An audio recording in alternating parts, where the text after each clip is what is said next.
This is Boxing Tickets NI. We're here at the press conference, just after the finals press conference for Repeater Revenge.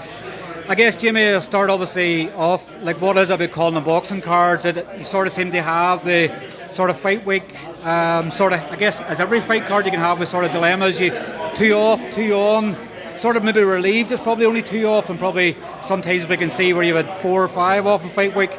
You're probably delighted it's only 2. Aye, we had a bit of a standard week,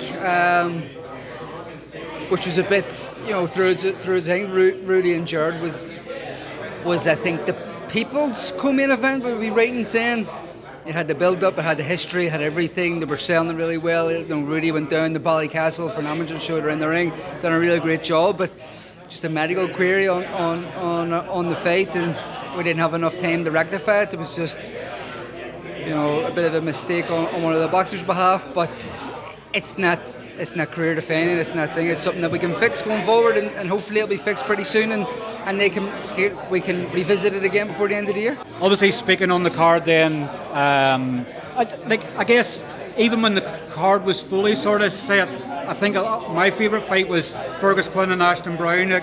It's probably a shame in some ways maybe there's not a title on the line. I guess sometimes titles don't really matter. Obviously, a really good fight is probably what matters. Like, you're going to put a title on the line, it could be in a bad fight. It doesn't take any defining thing from the fight. No, well, listen, we spoke to the WBA. They were going to sanction it for a title, but they said Aston needed one more fight, maybe one more too. So the fight's still a championship weight. They'll have a significant uplift with the BA, and hopefully then a big WBA fight after for the winner. Titles, but I think these kind of fights, the likes of the Owen Moran, Rudy Jared, even Tyrone and Moon, the fights is what sell. The titles don't really matter. When the fight is a good fight, people will come and watch the fight. They don't really care what title is attached to. It's as I say, it's one of them, obviously the purest sort of ones. Sometimes they don't care about some of these sort of bouts. They obviously have a cost to promoters as well, so if it keeps the cost down, get you to have a fight card with 12 fight cards as well. That's what you want. You want value for money rather than having a belt on the line where a lot of people's going alphabet belts sort of sometimes don't make sense. Good fights are what matter. 100%. Good fights, as we've seen here on Saturday, draw people out. 4,000, we're hoping for about 4.5 at the end of the week, which is what we wanted to be. When we had set it out, we had said, I think this is what we can do, and I think the lads have achieved it. But it is, the fight has come out, and it's the first. It is a bit of a first. So many debutants, so many new faces that have seen, so many old faces that have seen, as well as Tyrone McKenna and Mohammed Mamoon. And you have a bit of everything. It touches what everyone wants. They want to see prospects being tested. They want to see new fighters coming through. They want to see 50-50 fights. They want to see local derbies, and they want to see people like Tyrone McKenna. So you're getting everything here. It's one of them with so many obviously fresh faces as well. It's putting extra pressure on these fighters to stand up and deliver, so they get these opportunities again. Obviously, Gareth Dowling obviously signed with yourself, but he's been knocking people out in sparring. Nearly every sort of person he's sparred, he's been knocking out. Like, everybody's got an opportunity now to impress, and some of the fighters have not signed to Conlan Boxing. It's opening your eyes up to them where you may have not got to sign them, but you can obviously look at them and give them fights in the future, so everybody's going to want to impress and stand out in the night. 100%, but the likes of John Boyd and Matty Boreland jumping in at the last second, for me, it's like, a mental note straight away to say, right, them two guys deserve another opportunity regardless, so our next show will be coming and getting them on, because it's a two-way street. We're giving people opportunities, we're putting on show, we're taking the risk, we're doing everything out there, but fighters are also taking risks. They're taking risks in their career. They're trying to grow their career. They're selling tickets. They're jumping in. To get a call, I think it was yourself, and then Ian Cochran at the same time, which made me think both of you were talking to each other. Send me messages. Listen, if there's a chance, Matty want to jump in. Matty want to do this. And I was like, okay. And initially I think he was due to go on the Queensberry show, so that's why we couldn't get him on this show at the start, but now that one didn't happen, and he was first on the list to come on this one. Does it sort of make you fall in love? Sometimes, like as we said in previous interviews, boxing stinks. Like, does it give you a sort of renewed hope when you're seeing debutants appearing in cards, but you're also seeing fighters on fight week will take a fight? Like, does it give you a bit of, sometimes realise that the bit of love you lose for the sport, you can get back with the enthusiasm that comes with all these new fighters? I like being around the guys starting a career. I like seeing Gareth. I like seeing wee Jack. people like that, they're enthusiastic. You know, they're green and raw, but they're also got this love and passion for the game where they see the lights and everything at the end. They want to get there, so the drive is insane.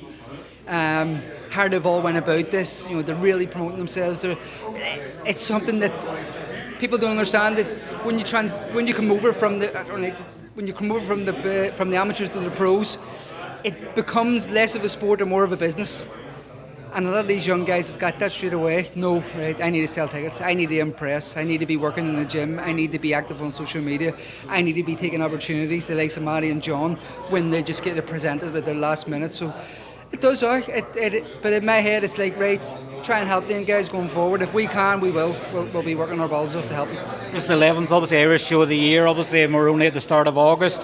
How many more sort of shows do you sort of, not even just promoting yourself, but obviously you've been in association with Matchroom, obviously in America, obviously here in Belfast and stuff as well. Like, how many more shows do you sort of expect to maybe do or be involved in before the end of the year?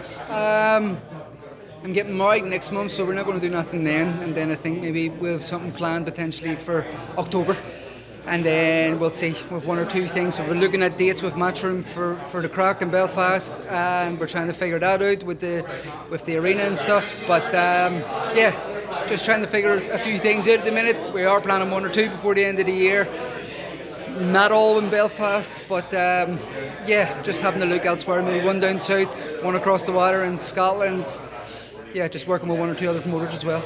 Obviously on the Crocker situation, obviously I know when we spoke previously, obviously the agreement was sort of there. Seems like Paddy Donovan obviously doesn't want to come to Belfast. Billy Nelson sort of indicated there may be another opportunity. Is there any obviously thing to add? Like, is the venue the thing that's holding up Lewis and Paddy? Exactly. Finding the home for it is what's stalling things at the minute. But I had a call with Frank Smith yesterday, and we're hoping to try and lock something in by the end of next week.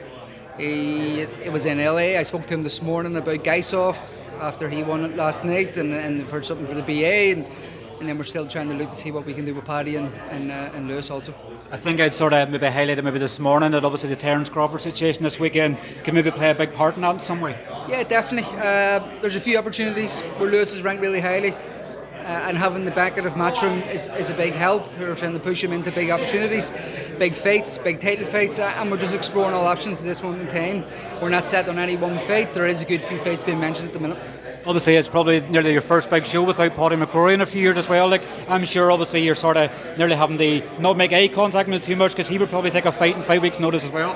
No, we're training every day together. We've became training partners for the last 3 weeks or so. So we've got into this high rocks and we've got into a bit of weight and kind of he needed a partner and I needed a partner. We've just teamed up. So actually I see more of him now than I've seen of him for the last load of fights. But we're also, he's after every session saying just need something to get locked in here and pointing to me when he's talking to people. So he's putting me under a wee bit of pressure, yeah. It's just getting that right opportunity, isn't it? Obviously we know Jason Quigley obviously was looking at Diego Pacheco there. You're sort of having that sort of lottery of sort of trying to go behind the scenes and still stay ready and the hope that obviously a big fight comes, because after Berlanga, like Berlanga's got Canelo next, sort of Paddy sort of going, that could have been my opportunity. Yeah, so close. And you know, we found out on the week of the fight that it'll be for the mandatory of Canelo. That all became close, but he's there or thereabouts. You know, he has a big name. He carries good commercial weight because of the draw he is here in Belfast, and Matchroom also know the draw he brings across the water. So when he went to America, he brought a few hundred, and that there kind of went down really well. And it's all about, you know, a two-way street. When the fighters are doing that, they're the promoters then turn and have a look and think, right, okay, I can work with some. But one big last one, yeah. We'd sat down initially what we're going to do after us here, and he is going to make another crack at it. Now we're just seeing what is the right way to do it. We have a few plans, but nothing concrete yet. Obviously, there's only a couple of hundred tickets obviously left for Saturday night. 300. So, like, obviously for anybody that's sort of still on the sort of fence, sort of going, will I watch it in the zone, or obviously will they come to the arena? Here's your moment to tell them obviously why they should appear. Well, watching on the zone is one way to do it, of course. Getting the feet up at home and sitting back and watching it, but there is no party like a Belfast party. And when you're in when you come to a big Belfast fight night in the SSC Arena, I'm bringing my own daughter for the first time. She's going to be her first big boxing night. It's something that sticks with you for the rest of your life. these kind of nights, the atmosphere you feel, it doesn't transpire always across under the TV screen. The Belfast crowd are a proper boxing crowd. You get a bit of everything on the nights here. The card isn't fully on the zone, so you don't get to see everyone. I think this is one you need to come and see, you need to come experience, because these are some of the names that you'll be watching for the next 10 years. Well, listen, thanks very much for your time, and hopefully there's no more headaches the rest of this week for you. Please not, Morty. Cheers, Jamie, thank you.